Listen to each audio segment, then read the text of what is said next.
رات کا اندھیرا تھا اور موسلادھار بارش نے ہر چیز کو اپنی لپیٹ میں لے رکھا تھا۔ میں اپنے ٹرک کو قابو میں رکھنے کی پوری کوشش کر رہا تھا۔ روٹ نمبر 19 پر ایسا موسم بہت کم دیکھنے کو ملتا ہے۔ ہر طرف ایک عجیب سی خاموشی تھی، سوائے بارش کے شور کے کوئی آواز نہ تھی۔ میں نے اپنے ٹرک کے وائپرز کو تیز چلا رکھا تھا تاکہ مجھے سامنے کچھ نظر آ سکے، پر بارش اتنی تیز تھی کہ ٹرک کے وائپرز بھی بے بس نظر آ رہے تھے۔ میرا سارا دھیان سڑک پر تھا اور میرے ذہن میں صرف ایک چیز تھی کہ میں جلد سے جلد اپنی منزل میں پہنچ پاؤں۔ اچانک میں نے دیکھا کہ کچھ دور سڑک پر ایک سایہ سا نظر آ رہا ہے۔ پہلے مجھے لگا کہ شاید یہ آنکھوں کا دھوکہ ہے، پر جب میں آہستہ آہستہ اس کے قریب گیا تو مجھے پتہ چلا کہ وہ ایک شخص ہے۔ یہ دیکھ کر میرے جسم میں ایک سرد لہر دوڑ پڑی۔ وہ شخص ایک سفید لباس میں ملبوس تھا۔ اس کا چہرہ مکمل طور پر بارش میں بھیگ چکا تھا۔ میں نے اپنی ٹرک کو دھیرے سے روکا اور اس سے پوچھا، کیا آپ کو مدد کی ضرورت ہے؟ وہ شخص میری طرف دیکھے بنا ہی سڑک پر بے بس کھڑا رہا، بنا ہلے بنا جھلے۔ مجھے کچھ عجیب محسوس ہوا، پر میں نے دوبارہ پوچھا، کیا آپ کو مدد کی ضرورت ہے؟ اس بار اس شخص نے اپنا سر اوپر کیا اور جب اس نے اوپر دیکھا تو میرے جسم میں سے روح نکل گئی۔ اس کی آنکھوں کی جگہ بالکل خالی تھی، جیسے اس میں کوئی جان ہی نہ ہو۔ میرے دل کی دھڑکن تیز ہو گئی۔ میں نے فوراً گاڑی کو بھگانے کی کوشش کی، لیکن کوئی چیز مجھے روک رہی تھی۔ اب وہ شخص آہستہ آہستہ میرے قریب آنے لگا۔ میرے ہاتھ اور پاؤں بالکل سن ہو گئے تھے۔ میں کوئی حرکت نہیں کر پا رہا تھا۔ وہ شخص اچانک میرے قریب آیا اور اس نے کہا، مجھے یہاں سے جانے میں میری مدد کرو۔ اس کی آواز بہت خوفناک تھی کہ میری ریڑھ کی ہڈی میں سردی دوڑ گئی۔ میں نے فوراً گاڑی کا گیئر بدلا اور ٹرک کو تیزی سے آگے بڑھایا۔ جب میں نے پیچھے مڑ کر دیکھا تو وہ شخص وہاں سے غائب ہو چکا تھا، جیسے کبھی تھا ہی نہیں۔ میرے ہاتھ پاؤں کانپ رہے تھے اور دل زور سے دھڑک رہا تھا۔ میں نے سوچا کہ شاید میرا وہم تھا، لیکن پھر میں نے گاڑی کے ریئر ویو مرر میں دیکھا۔ میرے گاڑی کے ریئر ویو مرر پہ وہ شخص میرے ٹرک کے پیچھے بیٹھا مجھے نظر آیا۔ میری چیخ نکل گئی اور میں نے ٹرک کو تیزی سے چلانا شروع کر دیا۔ بارش کی بوندیں اب بھی میرے ٹرک کی کھڑکیوں پر زور زور سے گر رہی تھیں، لیکن میرے لیے وقت جیسے رک سا گیا تھا۔ میں نے پوری رفتار سے ٹرک چلایا اور ایک گیس اسٹیشن پہ پہنچ کر ٹرک کو روک دیا۔ جب میں نے پیچھے مڑ کر دیکھا تو وہ شخص غائب ہو چکا تھا۔ میں نے جلدی سے ٹرک کا دروازہ کھولا اور باہر نکل آیا۔ گیس اسٹیشن کا ملازم میری طرف دیکھ رہا تھا۔ میں نے اسے سب کچھ بتایا تو اس نے کہا، آپ نے روٹ نمبر 19 پر اس بھوت کو دیکھا ہے۔ وہ ایک پرانا قصہ ہے۔ لوگ کہتے ہیں کہ اس نے سالوں پہلے ایک حادثے میں اپنی جان گنوائی تھی اور اب وہ بارش کی ہر رات وہاں نظر آتا ہے۔ میری ریڑھ کی ہڈی میں سردی دوڑ گئی۔ یہ ایک ایسا تجربہ تھا جسے میں کبھی نہیں بھول سکتا۔ ہر بار جب بارش ہوتی ہے میں روٹ 19 سے دور رہتا ہوں۔ اس خوفناک ملاقات کی یاد آج بھی میرے دل میں تازہ ہے۔ بارش کی بوندیں رات کے اندھیرے میں موسیقی کی طرح بج رہی تھی۔ میں فہد اپنے دوستوں کے ساتھ پرانی حویلی کی طرف جا رہا تھا۔ یہ حویلی ہمارے شہر کے کنارے پر واقع تھی اور اس کے بارے میں مشہور تھا کہ وہاں بھوتوں کا بسیرا ہے۔ دوستوں کے اصرار پر ہم نے فیصلہ کیا کہ آج رات وہاں گزاریں۔ ہم سب بارش میں بھیگے ہوئے تھے۔ حویلی کے قریب پہنچے۔ یہ جگہ واقعی خوفناک تھی۔ لکڑی کے دروازے پھڑپھڑا رہے تھے اور کھڑکیاں ٹوٹ پھوٹ کا شکار تھیں۔ ہم نے اپنا سارا حوصلہ جمع کیا اور اندر داخل ہو گئے۔ حویلی کے اندر ایک عجیب سی خاموشی تھی۔ کہیں دور سے ہلکی ہلکی ہوا کی سرسراہٹ سنائی دے رہی تھی۔ ہم نے اپنی ٹارچز جلا لیں اور حویلی کے مختلف کمروں کا جائزہ لیا۔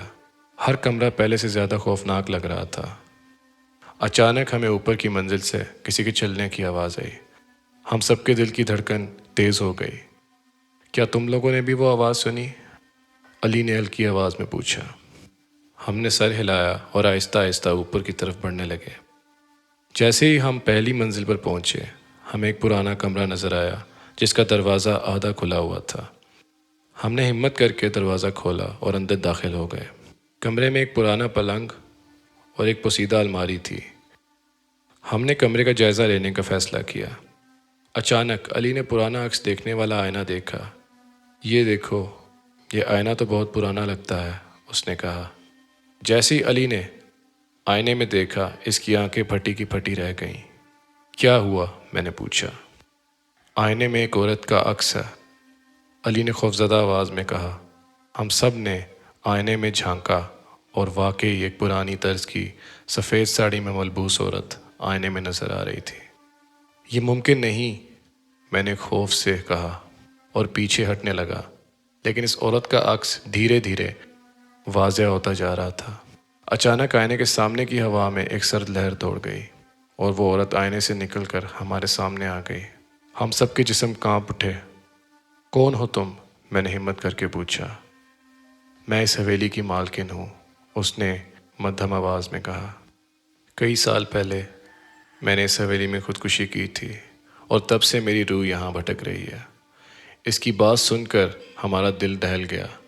ہم نے فوراً وہاں سے نکلنے کا فیصلہ کیا، لیکن جیسے ہی ہم نے دروازہ کھولا، وہ عورت ہمارے راستے میں آ گئی۔ تم لوگ یہاں سے نہیں جا سکتے، اس نے کہا۔ ہم نے حوصلہ نہیں ہارا اور دروازے کی طرف دوڑ لگائی۔ جیسے ہی ہم حویلی سے باہر نکلے، بارش پہلے سے بھی زیادہ تیز ہو گئی تھی۔ ہم نے پیچھے مڑ کر دیکھا، وہ عورت حویلی کے دروازے پر کھڑی ہمیں دیکھ رہی تھی۔ ہم نے جلدی سے اپنی گاڑی پر بیٹھ کر وہاں سے بھاگنے کا فیصلہ کیا۔ دل اب بھی خوف سے لرز رہا تھا۔ گاڑی چلاتے ہوئے میں نے سوچا کہ یہ ایک ایسا تجربہ تھا جسے میں کبھی نہیں بھول سکوں گا۔ آج بھی جب بارش ہوتی ہے، میں اس پرانی حویلی کی طرف نہیں جاتا۔ وہ خوفناک رات اور وہ عورت کی روح ہمیشہ میرے ذہن میں تازہ رہتی ہے۔ دوستوں کے ساتھ ہم اکثر اس واقعے کو یاد کرتے ہیں اور سوچتے ہیں کہ کیا واقعی وہ سب کچھ حقیقت تھا یا ہمارا وہم تھا۔ لیکن جو بھی تھا، وہ رات ہمارے لیے ہمیشہ یادگار رہے گی۔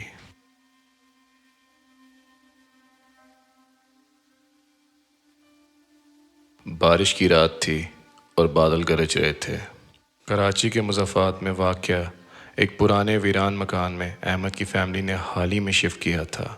مکان کی پرانی اور خوفناک حالت نے سب کو عجیب سی بے چینی میں مبتلا کر دیا تھا۔ جیسے ہی سب سوئے، اچانک کمرے میں ایک عجیب سی سرد ہوا چلی۔ چھت پر گھٹ گھٹ کی آوازیں آنے لگی۔ احمد کی بیوی سمیرہ گھبرا کر اٹھ بیٹھی۔ اس نے دیکھا کہ احمد غائب تھا۔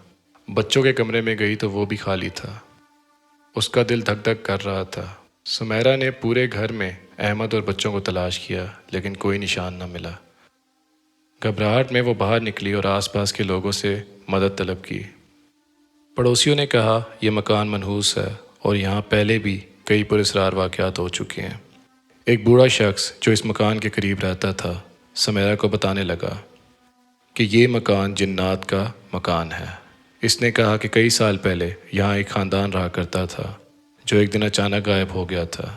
لوگوں کا ماننا ہے کہ جنات نے انہیں اغوا کر لیا تھا۔ سمیرہ نے شہر کے مشہور مولوی صاحب سے رابطہ کیا۔